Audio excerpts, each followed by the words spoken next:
चलो, तो अब तक क्या हुआ है? चलो, तो अब तक क्या हुआ है? अब तक हुआ है ग्रेविटेशनल फील्ड इंटेंसिटी। क्या हुआ है? Gravitational field intensity. तो ग्रेविटेशनल फील्ड इंटेंसिटी का फर्स्ट फॉर्मूला क्या है? Force upon mass. And second formula क्या है? GM upon r square. Second formula क्या है? GM upon r square. ठीक है, first formula F upon M, second है GM upon r square. Direction कैसा रहता है ग्रेविटेशनल फील्ड का? तो ग्रेविटेशनल फील्ड का डायरेक्शन रहता है टुवर्ड्स सेंटर। ग्रेविटेशनल फील्ड का डायरेक्शन क्या रहता है? Towards centre of the mass. And gravitational field line क्या है? ग्रेविटेशनल फील्ड लाइन क्या है? तो ग्रेविटेशनल फील्ड लाइन है path followed by unit mass. तो एक मास रखने का, छोटा मास, यूनिट मास 1 किलो का मास रखने का, जिस रास्ते पे वो भागता है, जिस रास्ते से वो ट्रैवल करता है, उसी रास्ते को, उसी पाथ को बोलते हैं ग्रेविटेशनल फील्ड लाइन। ठीक है, ओके। चलो, देन ग्रेविटेशनल पोटेंशियल भी देखा था। कल क्या हुआ था? ये मंडे हुआ था, ये अभी ट्यूसडे हुआ था। ग्रेविटेशनल पोटेंशियल, तो ग्रेविटेशनल पोटेंशियल क्या है? तो ग्रेविटेशनल पोटेंशियल क्या है? तो वो बोलता है, ग्रेविटेशनल पोटेंशियल इंडिकेट करता है कि बॉडी के अंदर एनर्जी कितना है। Gravitational potential, gravitational potential indicate करता है, क्या इंडिकेट करता है? कि बॉडी के अंदर एनर्जी कितना है। हायर पोटेंशियल पे बॉडी है, मतलब उसके अंदर बड़ा एनर्जी है। लोअर पोटेंशियल पे बॉडी है तो उसके अंदर लोअर एनर्जी है। हायर पोटेंशियल पे तो हायर एनर्जी है, लोअर पोटेंशियल पे है तो लोअर एनर्जी है। पोटेंशियल का फॉर्मूला क्या हुआ? तो पोटेंशियल का फॉर्मूला हुआ -gm अपॉन आर। पोटेंशियल का फॉर्मूला क्या हुआ? तो -gm अपॉन आर हुआ। पोटेंशियल एनर्जी का भी फॉर्मूला देखा, दो मास से, इधर एक मास है, यहाँ पे एक मास है, तो उनका पोटेंशियल एनर्जी कितना रहता है? तो -g first mass second mass upon distance between them. क्या रहता है potential energy? -g first mass second mass upon distance between them. तो पोटेंशियल एनर्जी का भी फॉर्मूला हुआ। डायरेक्शन है क्या पोटेंशियल एनर्जी को? तो पोटेंशियल एनर्जी को डायरेक्शन नहीं है। एंड यूनिट क्या है पोटेंशियल एनर्जी का? तो पोटेंशियल एनर्जी का यूनिट है जूल्स। पोटेंशियल एनर्जी का यूनिट क्या है? तो पोटेंशियल एनर्जी का यूनिट है जूल्स। ठीक है, ओके। देन देन क्या फाइंड आउट करेंगे? चलो, अगर वर्क डन निकालना है, वर्क डन, अगर वर्क डन निकालना है तो इसका फॉर्मूला एक मुझे चाहिए। वर्क डन के लिए मुझे क्या चाहिए? एक फॉर्मूला चाहिए। ठीक है, एकदम सिंपल है फॉर्मूला, देखो तुम लोग, चलो तुम लोग भी बोल सकते हो, मुझे कुछ ज्यादा डिफिकल्ट नहीं है, लॉजिकल है। देखो क्या है, वापस वो कल का जो एग्जांपल देखा था डस्टर का वापस देखेंगे। तो समझो डस्टर इस प्लेस पे है, समझो डस्टर इस प्लेस पे है, और जब इस प्लेस पे है उसका टोटल एनर्जी है, समझो टोटल एनर्जी। जब डस्टर यहां पे है तो उसका टोटल एनर्जी है समझो 2 जूल्स। ठीक है, जब डस्टर यहां पर है उसके पास टोटल एनर्जी कितना है? 2 जूल्स है। ठीक है, फिर मैंने क्या किया? मैंने क्या किया? उसको यहां से इधर शिफ्ट किया। फिर मैंने क्या किया? डस्टर इधर था, उसका टोटल एनर्जी इतना था। फिर डस्टर यहां से मैंने यहां पे शिफ्ट किया, इसको बोलता हूं ए पॉइंट, इसको बोलता हूं बी पॉइंट। तो डस्टर मैंने यहां से यहां शिफ्ट किया, तो फिर टोटल एनर्जी कितना हुआ? डस्टर मैंने यहां से यहां शिफ्ट किया, तो फिर टोटल एनर्जी कितना हुआ? समझो 10 जूल्स हुआ। ठीक है, डस्टर इधर था तो उसके अंदर एनर्जी था इतना। टोटल एनर्जी का मतलब क्या है? टोटल एनर्जी का मतलब क्या है? तो टोटल एनर्जी का मतलब है kinetic as well as potential दोनों का एडिशन। तो यहाँ पे टोटल एनर्जी 2 था। ऑब्जेक्ट ऊपर ले जाने के बाद उसका टोटल एनर्जी कितना बना? 10। ऑब्जेक्ट ऊपर ले जाने के बाद पोटेंशियल एनर्जी टोटल एनर्जी कितना बना? 10 बना। तो वर्क डन कितना है? तो वर्क डन कितना है बोलो, तुम लोगों को आ सकता है तो बोलो, मैं बोलता हूं इसका लॉजिकल एक्सप्लेनेशन बोलता हूं। यहाँ पे था डस्टर, इतना एनर्जी था, मैंने उसको ऊपर उठाया तो उसका एनर्जी बढ़ गया। तो वर्क डन कितना है? चलो किसी को आता है तो बोलो मुझे, मैं बोलता हूं इसका आंसर, एक्सप्लेनेशन भी बोलता हूं। किसी को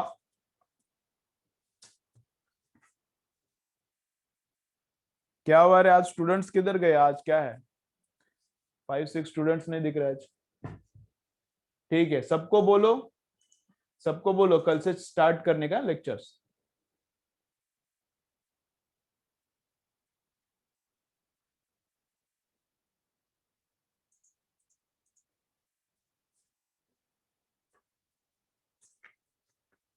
चलो कितना होगा वर्क डन बोलो, किसी को आ रहा है क्या?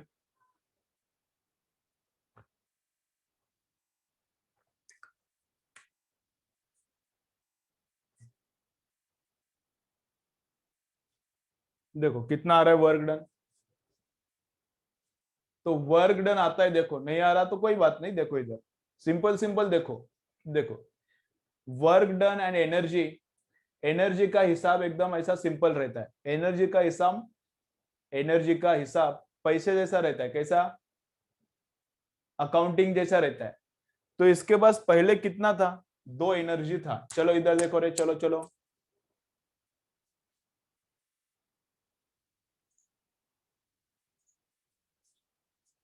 इसके पास पहले कितना एनर्जी था? 2 था। अब ऊपर उठाने के बाद इसके पास आया 10, मैंने उठाया, मैंने इसको ऊपर उठाया तो इसके अंदर कितना एनर्जी आया? 10। तो फोकट में तो ऊपर नहीं गया, है ना, मैंने उठाया उसको ऊपर, तो इसके अंदर का एनर्जी बढ़ गया। इसके अंदर का एनर्जी 2 था, अब बन गया 10। तो ये 10 एनर्जी मतलब एक्स्ट्रा 8 एनर्जी आया है ना। इसके अंदर 2 एनर्जी था, अब ऊपर उठाने के बाद, ऊपर उठाने के बाद इसके अंदर का एनर्जी हो गया 10। तो एक्स्ट्रा 8 एनर्जी आ गया, एक्स्ट्रा 8 जूल्स आ गया। तो एक्स्ट्रा 8 जूल्स किसने दिया? तो मैंने इसको लिफ्ट किया है तो मैंने दिया इसको एक्स्ट्रा 8 जूल्स, है ना। यहां से यहां उठाने तक, यहां से मैंने इसको इधर तक उठाया, तो मतलब टोटल एनर्जी 2 से कितना हो गया? 10 हो गया। टोटल एनर्जी 2 से कितना हो गया? 10 हो गया। तो 8 जूल्स, 8 जूल्स क्या है? उसको एक्स्ट्रा मिला। तो किसने दिया? मैंने दिया एक्स्ट्रा जूल। तो मैंने जितना एनर्जी ट्रांसफर किया उसको बोलते हैं वर्क। समझ रहा है क्या? मैंने जितना एनर्जी ट्रांसफर इसको किया उसको बोलते हैं वर्क। तो वर्क डन क्या है? तो वर्क डन है 8 जूल का। वर्क डन है 8 जूल। तो वर्क डन कितना है? 8 जूल। तो वर्क डन को कैसे लिख सकते हैं हम लोग? तो वर्क डन को मैं ऐसा लिख सकता हूं, total energy final minus total energy initial. Total final energy कितना है? टोटल एनर्जी इनिशियल कितना है? तो एनर्जी बढ़ गया, 8 जूल से एनर्जी बढ़ गया। तो एनर्जी बढ़ क्यों गया? एनर्जी 8 जूल से बढ़ गया। क्यों बढ़ गया? तो मैंने दिया ना इसको, इसलिए। तो total energy final minus total energy initial, ये क्या है? वर्क डन है इस केस में। ठीक है, ग्रेविटेशन के केस में। अगर फोर्स कंजर्वेटिव है तो, अब कंजर्वेटिव फोर्स क्या रहता है? कंजर्वेटिव फोर्स क्या रहता है वो देखेंगे हम लोग। किधर? वर्क पावर, नहीं हो गया है ना वो, वर्क पावर एनर्जी हो गया ना। तो कंजर्वेटिव फोर्स क्या रहता है? वो वर्क पावर एनर्जी में हो गया है, वो रिवीजन में और एक बार हो जाएगा। तो ग्रेविटेशन में ऐसा, ग्रेविटेशन में ऐसा, फ्रिक्शन में वगैरह क्या है, थोड़ा सा अलग होता है। फ्रिक्शन में वगैरह क्या है, थोड़ा सा अलग होता है। ग्रेविटेशन में ऐसा लेने का, क्या लेने का? ग्रेविटेशन में ऐसा लेने का क्या? Work done is equal to total energy finally minus total energy initial. समझ रहा है? चलो ठीक है। चलो ये लिख के रखो, फिर ये लिखो, ये लिख के रखो। इन केस ऑफ ग्रेविटेशन ना, इन केस ऑफ,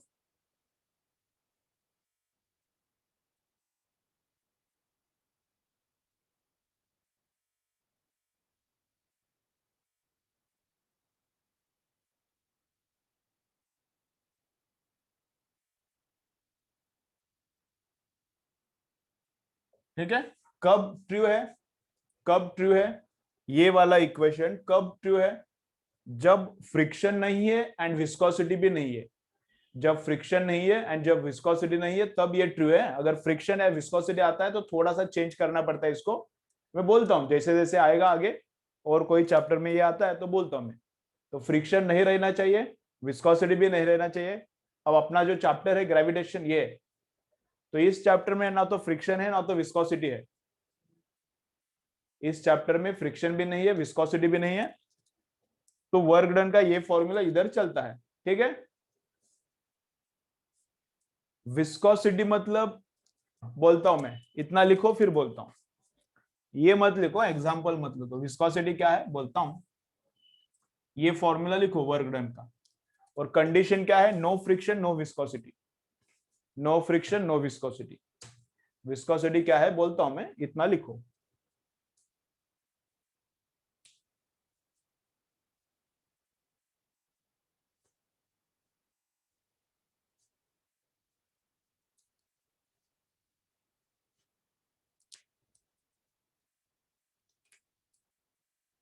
चलो, तो फ्रिक्शन क्या है, सॉलिड एंड सॉलिड के बीच में रहता है फ्रिक्शन। तो जैसे ये सरफेस है समझो, और इधर से पेन जा रहा है, ये सरफेस है और इधर से पेन जा रहा है, तो पेन को ये सरफेस अपोज करता है, पेन की मोशन को ये सरफेस अपोज करता है, उसको हम लोग बोलते हैं फ्रिक्शनल फोर्स, फ्रिक्शन बोलते हैं। पेन की मोशन को ये सरफेस अपोज करता है, उसको हम लोग बोलते हैं फ्रिक्शनल फोर्स। तो यहाँ पे फ्रिक्शन है, तो solid surface and solid surface इनके बीच में फ्रिक्शन है, सॉलिड का सरफेस एंड सॉलिड का सरफेस इनके बीच में फ्रिक्शन है। विस्कोसिटी कब है, लिक्विड एंड सॉलिड इनके बीच में विस्कोसिटी है।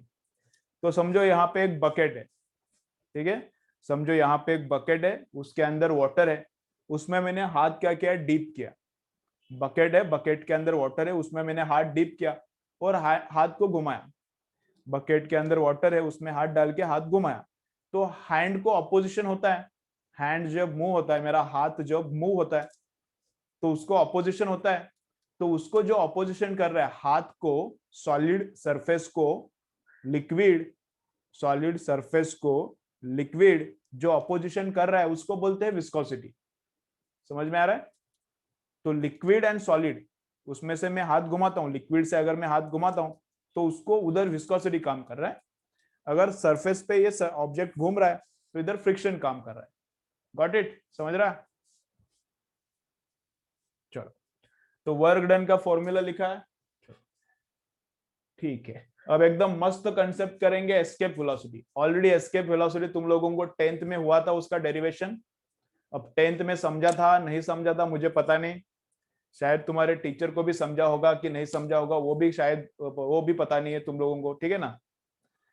तो एस्केप वेलोसिटी का कैलकुलेशन एकदम इंटरेस्टिंग है, अच्छा है। चलो लिखो, लिखो एस्केप वेलोसिटी।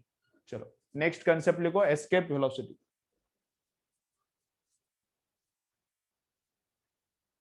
ठीक है, ये फॉर्मूला याद रखो, पोटेंशियल एनर्जी का ये फॉर्मूला याद रखो।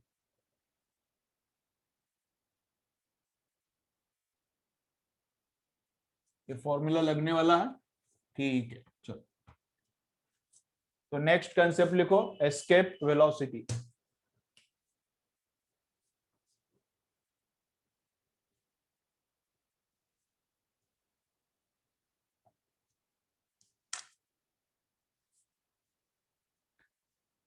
नेक्स्ट कंसेप्ट क्या है, एस्केप वेलोसिटी। क्या है एस्केप वेलोसिटी? आई,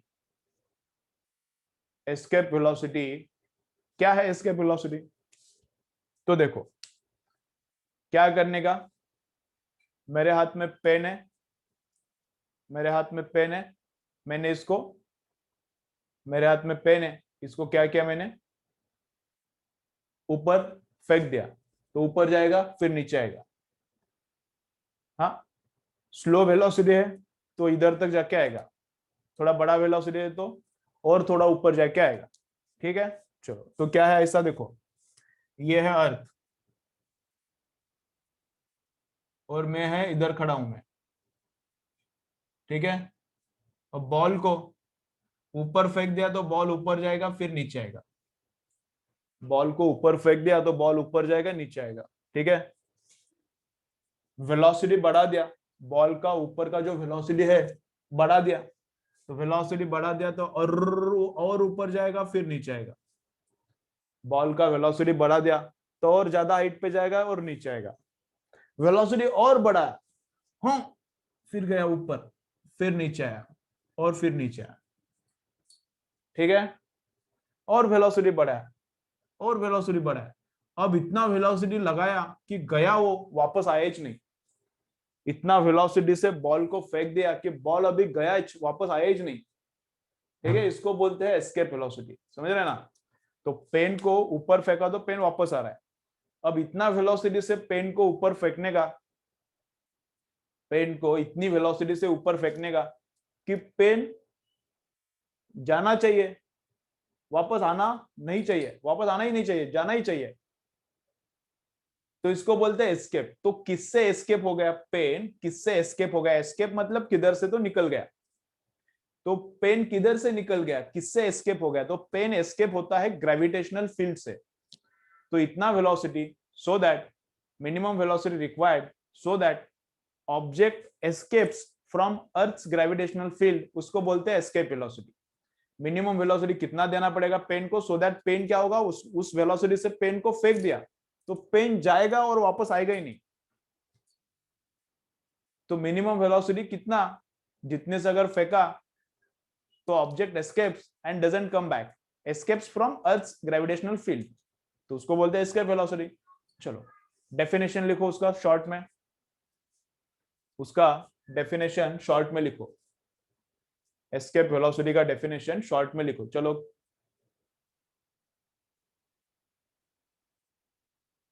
लिखो, minimum velocity, minimum velocity with which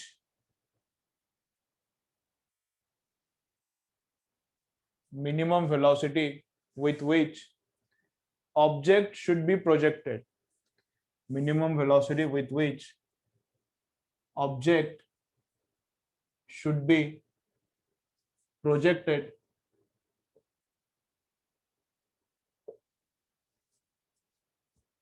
minimum velocity with which object should be projected so that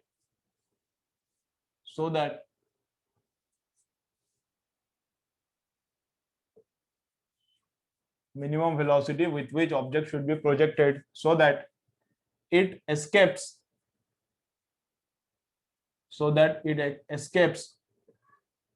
from earth's gravitational field, so that it escapes from earth's gravitational field, minimum velocity with which object should be projected so that it escapes from earth's gravitational field, ठीक है। Okay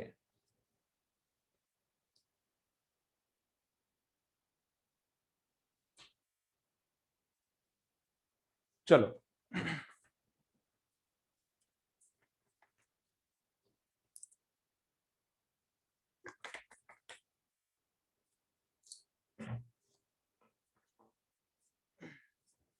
तो देखो इधर, चलो हो गया। चलो तो एस्केप वेलोसिटी का डेरिवेशन मतलब उसका फॉर्मूला कैसे निकलता है वो पूरा मैं बताने वाला हूं इधर।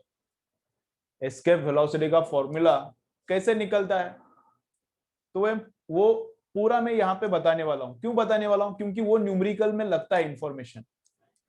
अभी ये चैप्टर तो बोर्ड के लिए है नहीं है, ये चैप्टर अभी गया है 11th में, as per new syllabus, HSC का जो न्यू सिलेबस है उसके हिसाब से ये गया है 11th में। तो ये बोर्ड को आने नहीं वाला, 12th बोर्ड को ये चैप्टर आने नहीं वाला है। तो फिर भी मैं इसका डेरिवेशन बता रहा हूं, क्यों, क्योंकि ये डेरिवेशन न्यूमेरिकल्स में काम आता है, न्यूमेरिकल सॉल्व करना थोड़ा इजी होता है, कंसेप्ट क्लैरिटी अच्छा होता है फिर, ठीक है। ओके चलो लिखो फिर नेक्स्ट पॉइंट क्या है, डेरिवेशन ऑफ एस्केप वेलोसिटी। चलो लिखो डेरिवेशन ऑफ एस्केप वेलोसिटी, ठीक है। डेरिवेशन ऑफ एस्केप वेलोसिटी,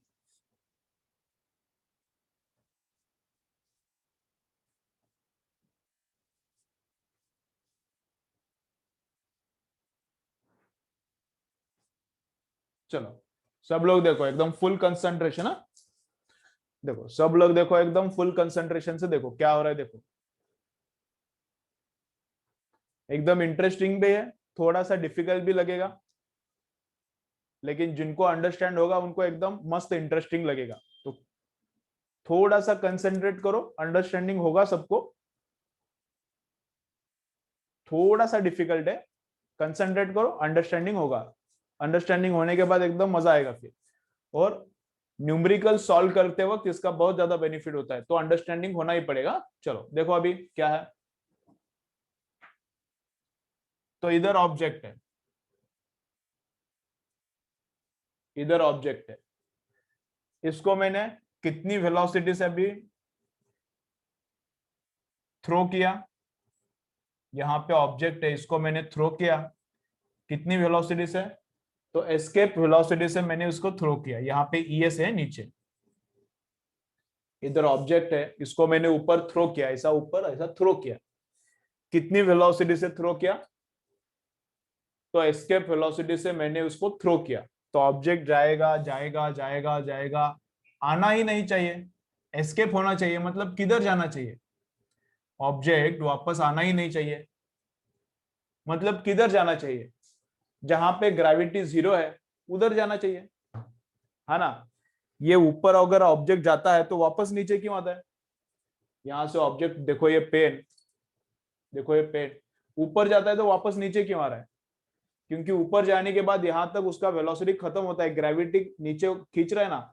तो अगर यहाँ ग्रेविटी है तो ग्रेविटी उसको खींचेगा, वापस लाएगा।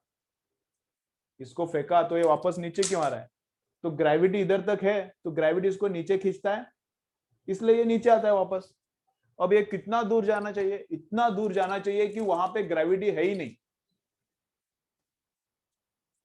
ये कितना दूर जाना चाहिए, इतना दूर जाना चाहिए कि वहां पे ग्रेविटी है ही नहीं। अब वहां पे ग्रेविटी है ही नहीं तो जाएगा, लेकिन ग्रेविटी नहीं है तो अर्थ उधर इसको वापस खींच नहीं पाएगा।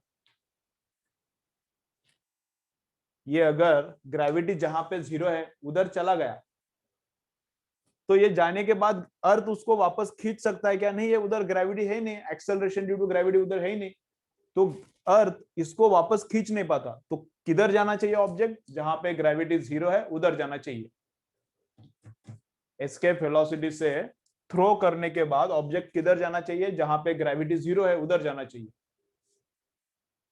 अब ग्रेविटी जीरो किधर रहता है, ग्रेविटी जीरो रहता है इनफाइनाइट डिस्टेंस पे। क्या है एक्सेलरेशन ड्यू टू ग्रेविटी का फॉर्मूला क्या है, एक्सेलरेशन ड्यू टू ग्रेविटी का फॉर्मूला क्या है, जीएम अपन आर स्क्वायर। तो ये नीचे का डिस्टेंस, मतलब ये डिस्टेंस आर, जब अर्थ एंड ये ऑब्जेक्ट, जब अर्थ एंड ये ऑब्जेक्ट इनके बीच का डिस्टेंस इनफाइनाइट बनता है, जब अर्थ एंड ये ऑब्जेक्ट इनके बीच का डिस्टेंस इनफाइनाइट बनता है, तो ये नीचे का पार्ट जब इनफाइनाइट बनता है तो स्मॉल जी ग्रेविटेशन कितना हो जाएगा, जीरो। ग्रेविटी वहां पे कितना हो जाएगा, जीरो। ठीक है चलो, तो ये सेंटेंस लिख के रखो, चलो नोट लिखो ऊपर, नोटबुक के ऊपर लिखो, नोट लिखो, नोटबुक के ऊपर नोट लिखो। चलो लिखो क्या, at infinite distance, at infinite distance, चलो लिखो at infinite distance, inside bracket small r is equal to infinity, at infinite distance inside bracket small r is equal to infinity, acceleration due to gravity becomes zero, acceleration due to gravity becomes zero at infinite distance, inside bracket small r is equal to infinity, acceleration due to gravity, acceleration due to gravity becomes zero, acceleration due to gravity becomes zero। ठीक है चलो आ जाओ वापस इधर।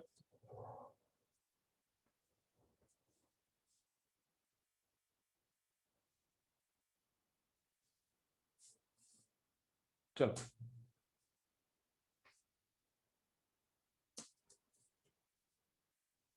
और ये भी याद रखो, डिनोमिनेटर इन्फाइनिटी बन गया, डिनोमिनेटर इनफाइनाइट बन गया, तो ओवरऑल वैल्यू 0 बनता है। किसी भी केस में न्यूमरेटर अपॉन डिनोमिनेटर रहता है ना, कोई भी दिस अपॉन दिस, कुछ भी है, ए अपॉन बी, कुछ भी है, तो जब डी का वैल्यू इंफिनिटी बनता है तो ओवरऑल वैल्यू कितना बनता है? 0।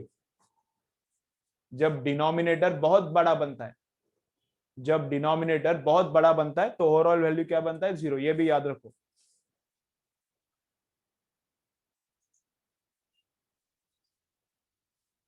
जब डिनोमिनेटर बहुत बड़ा बनता है, इनफाइनाइट बनता है, इनफाइनाइट मतलब क्या? बहुत बड़ा नंबर। इनफाइनाइट मतलब क्या है? बहुत बड़ा नंबर। तो डिनोमिनेटर जब इनफाइनाइट बनता है तो ओवरऑल वैल्यू कितना बनता है? तो 0 बनता है। ठीक है, ओके, चलो।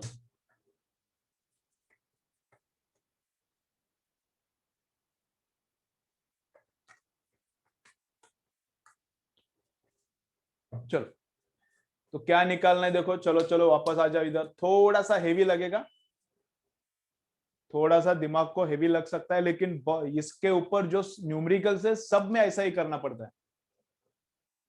थोड़ा सा ये हेवी लगेगा, लेकिन इसके ऊपर जितने भी न्यूमेरिकल्स है सब में ऐसा ही सोचना पड़ता है, ऐसा ही कैलकुलेशंस करना पड़ता है। ठीक है, तो चलो देखो, ग्रेविटेशन जो चैप्टर है उसमें सबसे अगर कुछ डिफिकल्ट पार्ट है तो यही है।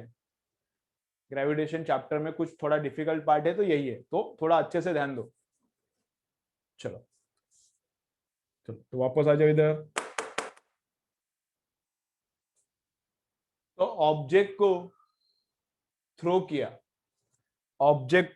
किया एस्केप वेलोसिटी से, तो वो जाएगा, वापस आएगा ही नहीं। तो एस्केप वेलोसिटी से थ्रो किया तो किधर जाता है? इनफाइनाइट डिस्टेंस पे जाता है। एस्केप वेलोसिटी से थ्रो किया तो वो इनफाइनाइट डिस्टेंस पे जाता है और वापस आता नहीं। ठीक है, अब उधर जाके उसको कुछ वेलोसिटी चाहिए, ऐसा कुछ अपना कंडीशन है क्या? नहीं, अपना एक ही कंडीशन है, इतनी वेलोसिटी से इसको थ्रो किया तो जाना चाहिए इनफाइनाइट डिस्टेंस पे, वापस नहीं आना चाहिए। हाँ, उधर ही रुकेगा तो चलेगा, उधर रुकेगा तो चलेगा। वहां पे उसको कुछ वेलोसिटी चाहिए, ऐसा कुछ अपना कंडीशन है क्या? नहीं नहीं, ऐसा कुछ नहीं है। तो उधर जाके वेलोसिटी अगर 0 है तो भी चलता है, वहां पे जाके वेलोसिटी 0 है तो भी चलता है। जैसे ये देखो, पेन है ना अपना, तो पेन जैसे जैसे ऊपर जा रहा है उसका वेलोसिटी कम कम हो रहा है ना, उसका भी होता है। तो ये जैसे ऊपर जाता है उसका वेलोसिटी कम कम कम कम कम होता है, फाइनली वेलोसिटी 0 हो जाएगा तो भी चलता है, लेकिन वापस नहीं आना चाहिए। अब इनफाइनाइट डिस्टेंस पे तो वापस आएगा नहीं, क्योंकि वहां पे खींचने वाला, उस ऑब्जेक्ट को नीचे खींचने वाला small G acceleration due to gravity है ही नहीं। तो एक तो जाएगा इनफाइनाइट डिस्टेंस पे, चलो चलो इधर ध्यान दो, इधर ध्यान दो। एक तो जाएगा इनफाइनाइट डिस्टेंस पे, और दूसरा उधर जाने के बाद उसके पास वेलोसिटी नहीं है तो भी चलता है, नो प्रॉब्लम। अच्छा है। अब यहाँ पे काइनेटिक एनर्जी कितना है? यहाँ पे काइनेटिक एनर्जी कितना है? तो हमने इसको एस्केप वेलोसिटी दिया ना ऑब्जेक्ट का, यहाँ पे काइनेटिक एनर्जी कितना है तो उसको हमने एस्केप वेलोसिटी दिया ना, तो काइनेटिक कितना है? Half into mass into velocity escape का स्क्वायर। ऑब्जेक्ट का यहाँ पे काइनेटिक एनर्जी इतना है। अच्छा है, ऑब्जेक्ट का इधर टोटल एनर्जी, टोटल नहीं, ऑब्जेक्ट का इधर पोटेंशियल एनर्जी कितना है? तो पोटेंशियल एनर्जी का फॉर्मूला है -Gm upon distance between the objects. Potential energy का यहाँ पे पोटेंशियल एनर्जी कितना है? -G, पहला मास अर्थ, दूसरा मास स्मॉल एम, और सरफेस पे है, ऑब्जेक्ट सरफेस पे है, तो दोनों के बीच में डिस्टेंस कितना रहता है? कल देखा था ना, ऑब्जेक्ट सरफेस पे है तो दोनों के बीच में डिस्टेंस कितना रहता है? कैपिटल। तो यहाँ का काइनेटिक हो गया, यहाँ का पोटेंशियल हो गया। ऊपर काइनेटिक कितना है? ऊपर काइनेटिक कितना है? तो वेलोसिटी ही 0 है, तो काइनेटिक कितना रहेगा? हाफ m 0 का स्क्वायर, तो 0। यहाँ पे ऑब्जेक्ट के पास वेलोसिटी है ही नहीं तो काइनेटिक किधर से रहेगा? तो काइनेटिक है ही नहीं। अच्छा है, ठीक है। और ऊपर जाने के बाद पोटेंशियल कितना है? ऊपर जाने के बाद पोटेंशियल कितना है, तो ऊपर जाने के बाद पोटेंशियल का फॉर्मूला क्या है, वो है तो minus ji mass of earth, पहला mass, into second mass, mass of object, divided by distance between these two. अब ये गया है इंफिनिटी पे तो डिस्टेंस भी इंफिनिटी। अब एनीथिंग अपॉन इंफिनिटी मतलब क्या रहता है, तो वो भी जीरो। एनीथिंग अपॉन इंफिनिटी क्या रहता है, वो भी जीरो। डिनोमिनेटर में नीचे अगर इंफिनिटी है, इंफिनिटी मतलब बहुत बड़ा नंबर, नीचे इंफिनिटी है तो पोटेंशियल भी जीरो, काइनेटिक भी जीरो हो गया। ठीक है, चलो इतना अंडरस्टैंड हुआ है क्या, बोलो सब लोग कमेंट करके बोलो इतना अंडरस्टैंड हुआ है क्या, और इतना ही लिखो, आगे का देखेंगे। इतना अंडरस्टैंड हुआ है क्या, देखो बोलो जरा कमेंट करके।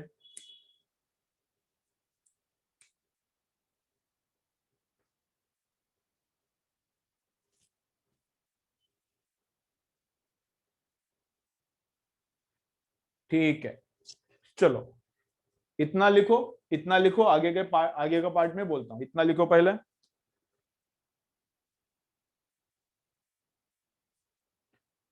चलो